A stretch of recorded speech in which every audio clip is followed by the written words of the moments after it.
So yeah, no, just to repeat that, I thought last night was great crack. And I thought the conversations that we have were really good. I noticed that some of the things that were picked up right at the very beginning, particularly the idea that Hispanics in Florida um, aren't all the same. Who knew? And Right. it does kind it's probably worth just starting with that. You know, what is demographics? David McWilliams, the Irish economist, talks about um, demographics being destiny, equaling destiny. But actually, demographics is a very slippery, is as slippery as the human beings that we are. What do we think that we learned last night about the significance of demographics? I think you have to understand that, a brief overview, you shouldn't treat any one racial group as a monolith, whether it's Latinx, African Americans, white Americans, and so on. You have to dive into more detail than that to really understand what's going on. Sometimes that's educational, socioeconomic, or otherwise, but the vote in kind of Dade County, Miami, with Cuban Americans, that tells you a lot about the Cuban American vote in Dade County and Miami. It doesn't necessarily tell you a lot about any other type of vote anywhere else in the country. Yeah, I think. Go ahead, Mike. Just to pick up on that, the one person in this campaign who seems not to have been blindsided by that is Trump himself. I mean, it was Trump's success to target, expats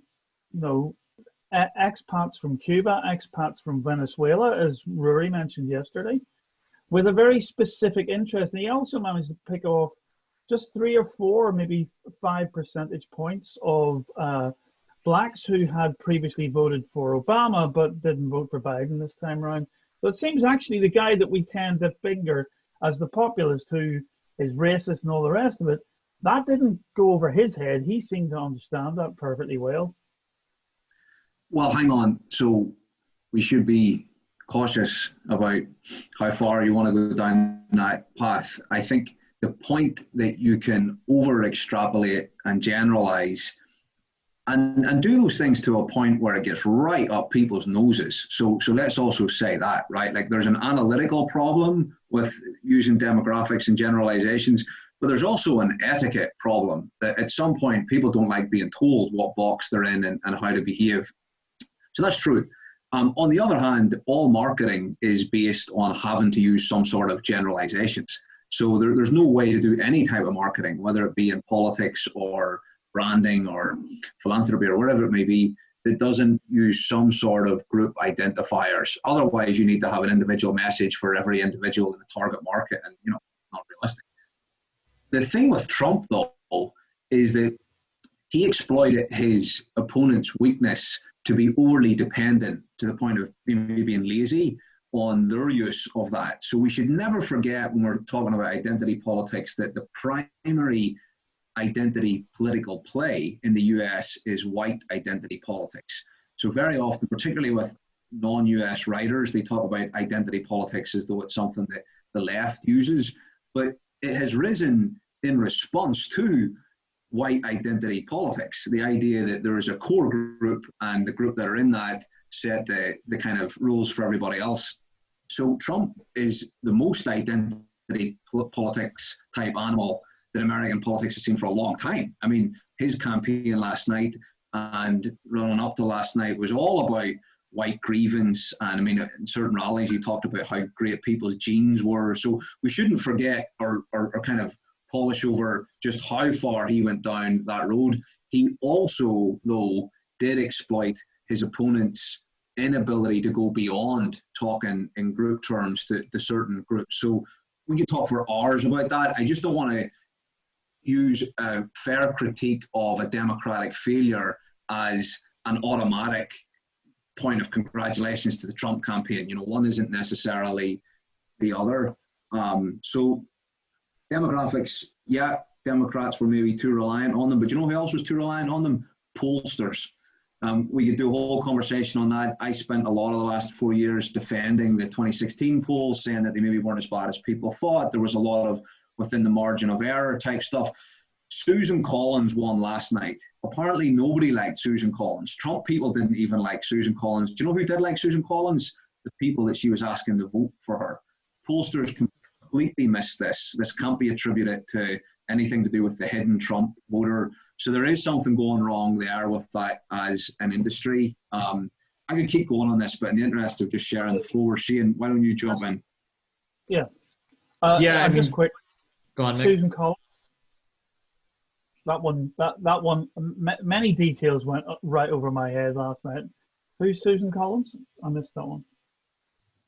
So Susan Collins is a Republican senator in the so-called blue state of Maine.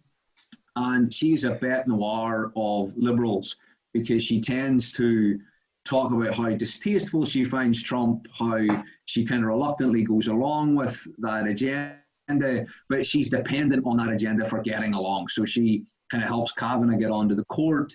She prevents liberals having their own seat in the Senate, et cetera, et cetera. So a lot of money was spent trying to unseat her, and she was seen as kind of low-hanging fruit if we were to take the Senate. And every single poll indicated that she was one of the first to go. To not win that race calls into question not just the political things we've been discussing, but the methodology of polling itself. I mean, how was that so badly missed? There's a broader point here about our tendency in politics to oversimplify.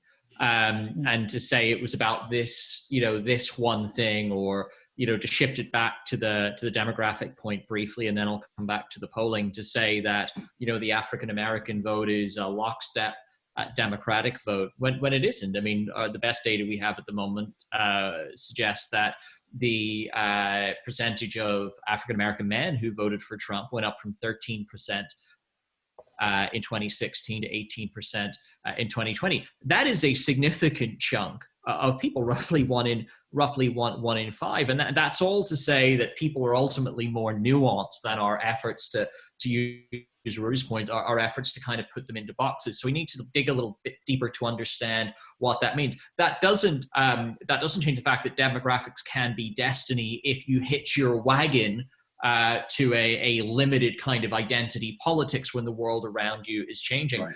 To the polling, what's interesting here is on one level, at the moment, we'll have to wait until all the results are in to see this, but there's a good argument that on the whole, the polling, at least at the presidential level, will be within that kind of 3-point margin for error. But then when you dig down to the point about Maine, we could look at Florida, Ohio as well. It would say we could look at these places where actually some quite significant things were not right. Why is that? And again, here's an oversimplification. People talk about a shy Trump vote. Well, where does a shy Trump vote begin and a methodological error in polling end? A failure to, I'll give you one example that I've heard many times, and it's a great one. The simple fact that most of the people sitting in call centers conducting phone polling, at least separate from internet polling, are white. English language is their first language. How many Spanish as a first language folks are they out calling and polling? We know that response rates are lower for working class Americans regardless of race. Are enough of those folks being reached? And then when you upsample them to create your model, how are you making that determination? And how even in a year like this, where to take a state like Texas, you had a week out from the election, 105% of the total that voted in 2016 had voted by that point. How do you model a turnout universe when it's so completely different to what you've seen before? So that the world itself, I think, has got more complex and less predictable, and it presents huge hurdles for pollsters. The challenge for the rest of us when we go into not just elections here, but elsewhere, although credit to British pollsters who've done a pretty good job in the last few general elections to call it. When we go forward, what is the framework through which we discuss where a race is at, how a candidate is resonating with different groups when, first principles, we can't have really that much confidence necessarily in the polling, even if overall maybe it ends up being within the margin of error. But when you have things like Susan Collins in Florida happening, how do you know that you're not dealing with the one example that's quite far outside that margin of error? So much there. Go ahead, Mick. One thing that strikes me is that actually, and this goes to your point about the difficulty the pollsters have of getting to the working class, that there was also another class of people here that turned up for the first time. And let's not forget, these two candidates have polled more votes in one general election than any presidential candidate ever has. So Trump, even if he comes in second in terms of the popular vote, will have. So that means lots of people came out of places where they normally don't vote at all. And those people are inherently hard for pollsters to anticipate or to reach. So there's a couple of things there. It seems to me that Trump was able to reach those people, and it begs the question of where were those conversations happening? Who was connecting with those people prior to what was going on? How was it? Because when you hear, I mean, on RTE this afternoon, as I was trying to grab some sleep that I didn't get last night, there's a phone-in program that Joe Duffy runs, and it was fascinating because they had Irish Americans, both of Irish-born, first, second, and third generation, and it was clear that some of the people who voted for Trump had a number of not single. I mean, some of them were bought into the culture war thing. Some of them were very fearful about the riots and various other things that weren't necessarily happening in their precinct. But they all had legitimate reasons for wanting to do what they were doing. But there has been no, it seems to me, and certainly in the accounting of the campaign, leave aside even the polls, there was no real accounting for who was having those conversations, and really where was the fire that forced so many of them to come out and try and stop Biden. I think it's a very fair and important question to ask. Why and how did Trump, and more importantly than Trump, the Republican Party, because at the end of the day, he looks like he's going to still lose this race. The GOP are going to come out of it much better than may have been the case, but you know, let's be clear on that. But nonetheless, how did he avoid a result that the pollsters predicted, or the result that most of the commentariat seemed to kind of be ready to embrace, including myself? And I've been thinking about this a lot, and I wrote a piece for your site, Mick, a number of years ago, arguing that the real explanation for the rise in support for the Scottish Nationalist Party was a conservative instinct. And what I meant by that was, when people talk about what an independent Scotland would look like, to my ear, they talk about resisting the changes that are happening to Scotland, brought about by a Tory government, but also by globalization and a rapidly changing world. I don't hear them talk about the Scotland they want to create as something that's never been tried before, a radical departure, a big experiment. I hear them talking about wanting to end things that they feel are outside of their control at the minute. And to me, that's a conservative instinct. And I make that point because I was applying that lens to the US election last night and the last 20 years. And something that struck me was the Democratic Party's favorite word since Bush Gore has been change. Pretty much every election they've ran on has been an argument to change things. Big changes, small changes.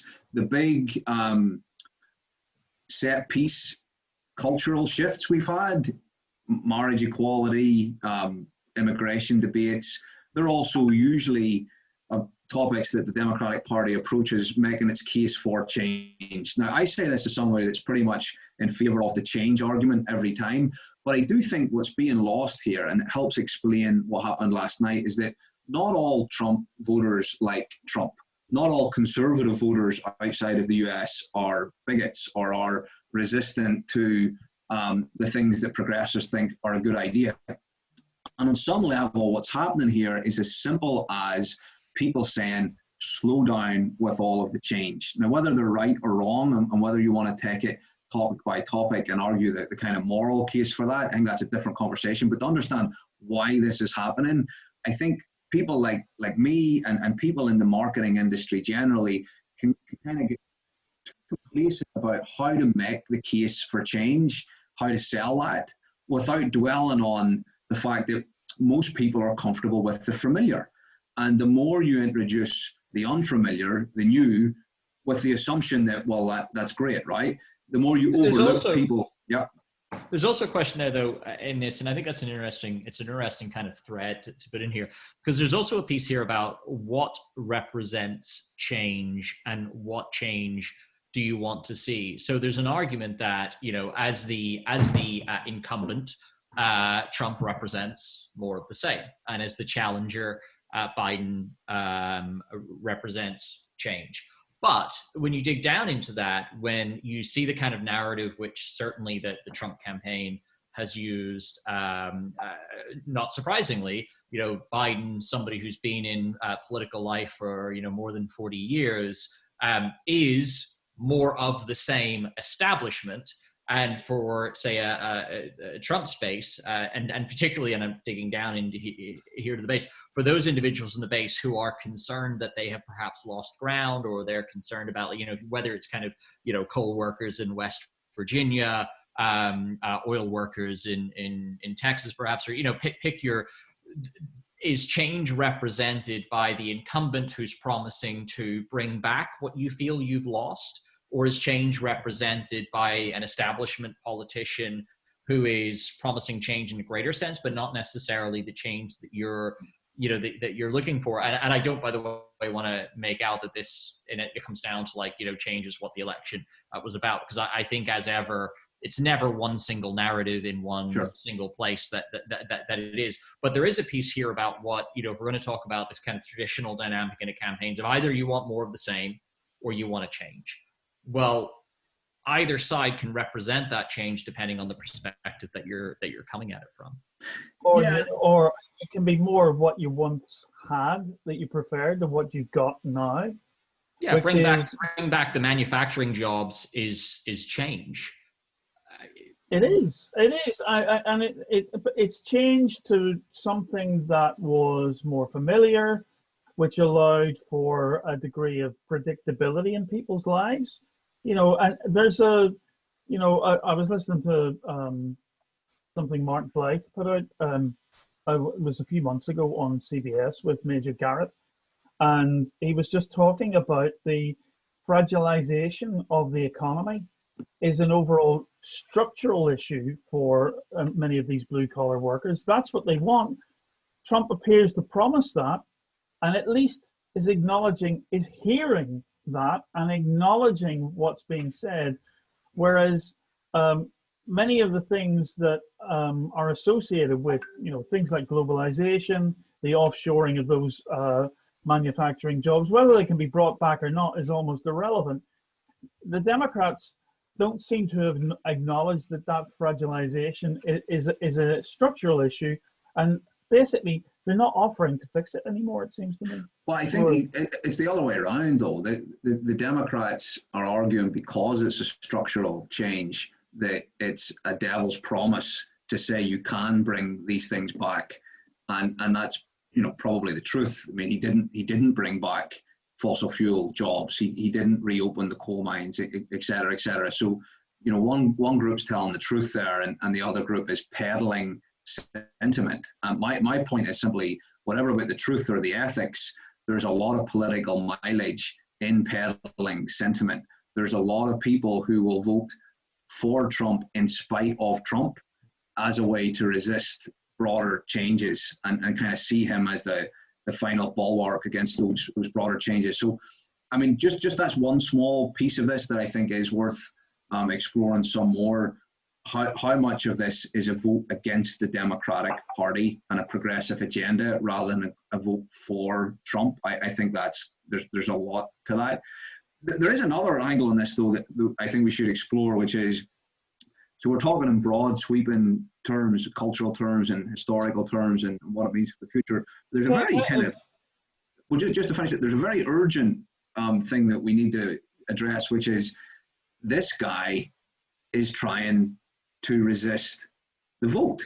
So this is a big deal, right? Like, he came out last night calling for the votes not to be counted. This is a real problem. And I think the one positive piece of that struck me this morning was, I thought the Democrats and the media have handled this much better than in previous disputed elections.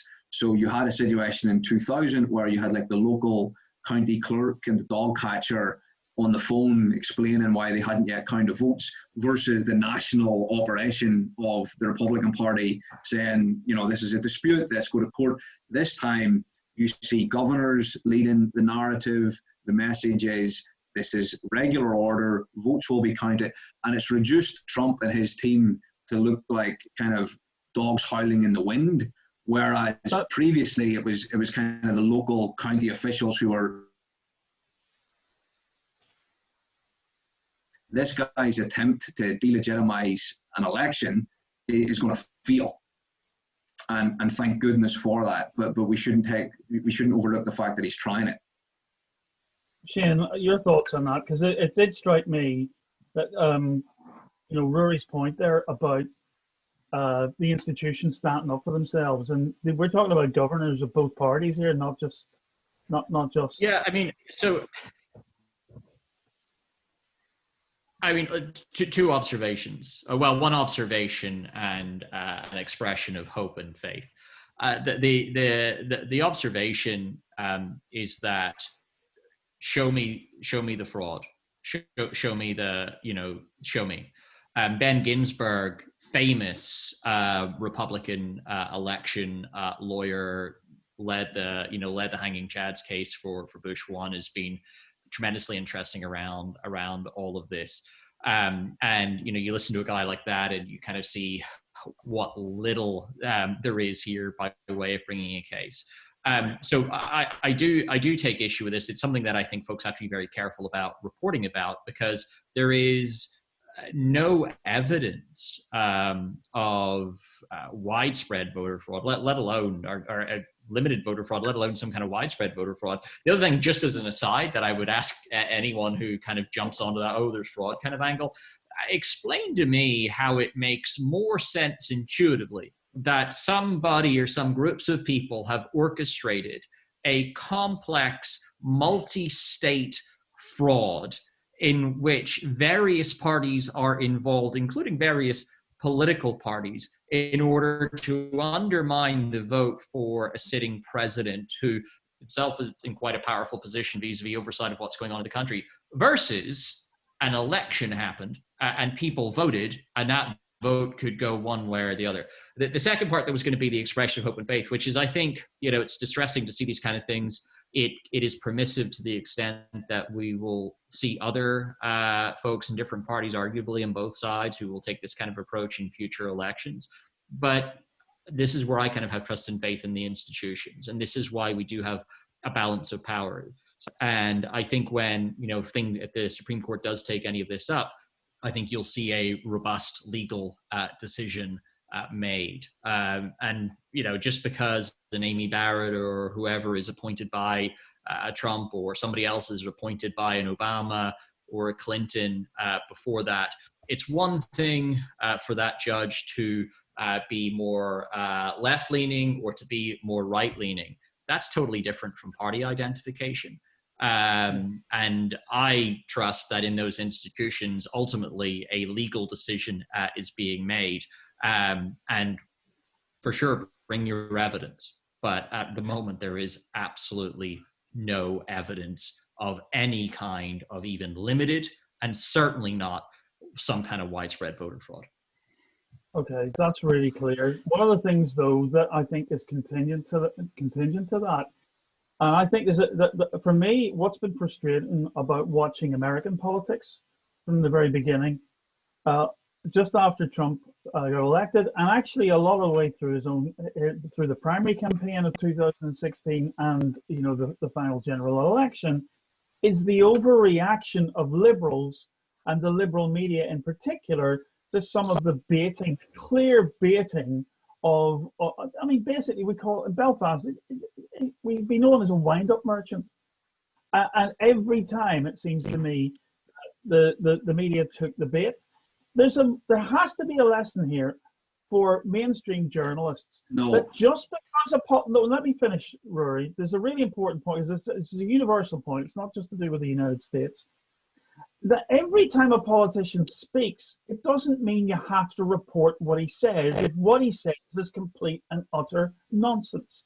And I'm saying this is a universal thing because this is something I encounter in Belfast and have been doing it recurrently for much of the last 10 or 15 years, that there is a stenographing of politicians' speech because some journalists think that is their beholden duty to do so, when in actual fact, sometimes you need to do what I think most of the mainstream television platforms are doing at the moment, which is basically putting all of this into a proper context, not denying it, not saying he's telling lies, not saying anything else, but saying, look, there's absolutely no evidence for this. I'm just giving it to the audience clear. Yeah, so I think the danger with this, and I'm going to restrict my take on this to Trump specifically, because I think he is a pretty unique case. He also happens to be the commander of the armed forces and, you know, the guy with his finger on the nuclear codes. He speaks with an authority that no one else on the planet has, unfortunately. And if anything, we underreact and underweight the importance, whether he's using Twitter or the television or whatever else. And one of my big concerns from this election last night is that people are going to equate criticism of Trump with bias against Trump. And there's going to be a call in response to that for more voices who are pro-Trump, as though the choice is to be pro or anti-Trump rather than just tell the truth or don't tell the truth. And so what is that going to look like when it comes to discussing coronavirus? Are people supposed to say we actually maybe are turning the corner despite the science? What's it going to mean when discussing climate change, when discussing what to do with the over 500 children who have been separated and whose parents have no idea where they are? This isn't on the one side, on the other side. He depends and has been very successful, including last night, in reducing discussion to you're either on my side or you're against me, rather than what's the evidence-based standard for each claim. And I am worried that we're going to draw the wrong conclusion from last night and say we need more pro-Trump voices in the media, whereas we actually need to figure out what to do about I'm going to push lies. back a little bit on that, and I recognize that Rory and I both, with kids, have to shoot off in 2 minutes. But I'll push back a little just to say that I think one failure of the media, certainly in the US, is that it is overwhelmingly your kind of liberal arts, college educated, liberal leaning, if not Democratic supporting voter, and that's challenging because, or person I should say, and that's challenging I think because when you are particularly when you have like opinion sections in newspapers and so on, it becomes very easy for those institutions which are so central to our democracy functioning, for them to be labeled as biased or left-wing and so on. When you can't identify and don't identify with a huge section of the country, I think it becomes quite a dangerous thing. So I think there is an issue there. But more fundamentally than that, I think that the biggest problem we have in terms of addressing big issues going forward, and this has been the case for some time, is you have two sides in the country, large sections of whom don't even agree on the basic premise, right? Whether it's climate change, whether it's abortion rights, gay rights, you pick your issue, gun rights. It's not actually possible in so many cases to have a reasoned and reasonable discussion because you're not even talking about the same thing. You don't even see the same world, and you cannot in any way relate with what the other person is saying. That is the challenge for whoever's in the Oval Office, whoever's in Congress, whoever's in the Senate, and so on. Brilliant. Yep. Guys, we have to cut it. Let's But go happy to there. continue anytime, Mike. Oh, good, because I think some really interesting stuff in that I wanted to pick up on, not least from some of the exit poll information, which I think has some really interesting detail that seems to run against some of the bigger ticket political stuff. I think there's possibly more consensus in the United States if politicians want to look for it. Nick, I gotta run on. Okay, cheers, all the best.